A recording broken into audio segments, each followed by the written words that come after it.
les peuples africains, de façon générale, le Mali en particulier, qu'on se tourne un peu vers d'autres modèles. Parce que nous avons déjà expérimenté le modèle occidental et le modèle un peu islamique, tout ça. Donc pour nous maintenant, il faut qu'on expérimente le nouveau modèle. Et la Chine et les autres pays de l'Asie qui sont en train d'émerger, tout le monde est témoin de leur émergence sur la scène mondiale. Pour nous, le Mali nouveau doit faire un pas en direction de ce nouveau pays qui est la Chine, qui également est en train de construire un nouveau rêve. Aujourd'hui, M. Keïta, le nouveau président est venu au pouvoir. Les Maliens ont besoin d'un autre rêve et qui recoupe le rêve chinois. Parce qu'aujourd'hui, nous savons qu'au Mali, nous avons besoin de lutter contre la corruption. Nous savons qu'au Mali, nous avons besoin de rééduquer le citoyen. Nous savons qu'au Mali, nous avons besoin de refaire démarrer l'économie avec plus de justice, avec plus de meilleure répartition, n'est-ce pas, des revenus de la croissance. Donc les Chinois deviennent un modèle en ce sens-là pour nous. Tout le monde sait que tout ce qui est éducation est primordial.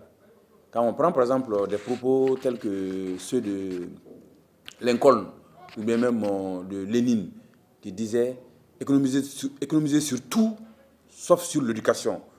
L'éducation est toujours donc une importance stratégique. Et en Chine, ça c'est une réalité millénaire.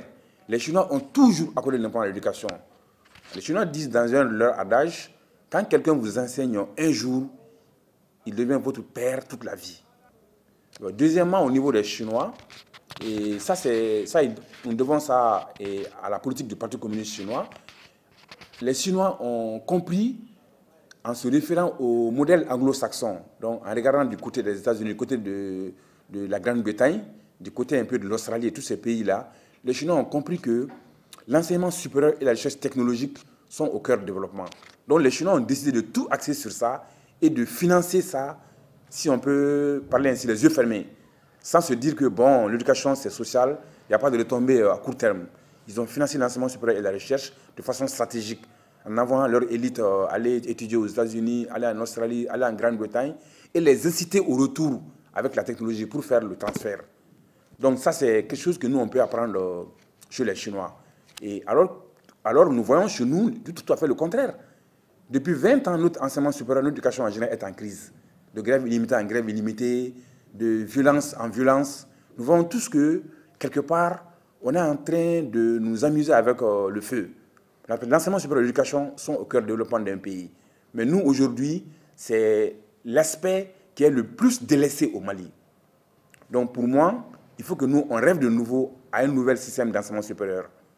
Le troisième aspect, c'est que nous savons tous que ceux de l'Asie, ils ont un respect sacré pour leur pays, pour l'image de leur pays. Nous, au contraire, souvent on a l'habitude de dire « Ni sera malikola, ni sera foula ». Bon, alors que les Chinois ont le sens inné de la patrie. Donc nous aussi, nous avons ça à apprendre des Maliens. Et surtout que c'était déjà un trait caractéristique du Malien. Tout le monde sait qu'à l'indépendance, le Mali était l'un des rares pays qui était réellement une nation. Le 26 mars 1991, tout le monde était content. On a dit la démocratie, on ne savait pas trop ce que c'était la démocratie. Et les gens pensaient que c'était un panacée, ça va régler tous les problèmes. Bon, on a fait donc un mandat dans ça. Tout le monde sait que le premier président élu démocratiquement a d'abord eu à faire face à beaucoup de revendications sectorielles, à beaucoup d'incompréhension. Les gens ne savaient pas trop ce que c'est la démocratie. Lui-même, il ne savait pas trop ce que c'est la démocratie. On pensait que la démocratie, ça veut dire les journalistes vont dire n'importe quoi au président, tout ça. Donc, on a fait 2 mandats dans ça. On a dit, bon, écoute, tous les problèmes qui n'ont pas été résolus au cours de ce premier mandat, on va le voir. On va avoir à la tête un général qui va venir, qui va mettre l'autorité, qui va réellement régler les problèmes, qui va mettre fin à tout ce qu'on avait connu comme récréation. On a attendu encore 10 ans. Finalement, au bout de ces 10 ans, on a compris que vraiment, le rêve est devenu un chaos. Donc, on s'est rendu compte qu'il faut réellement un nouveau rêve.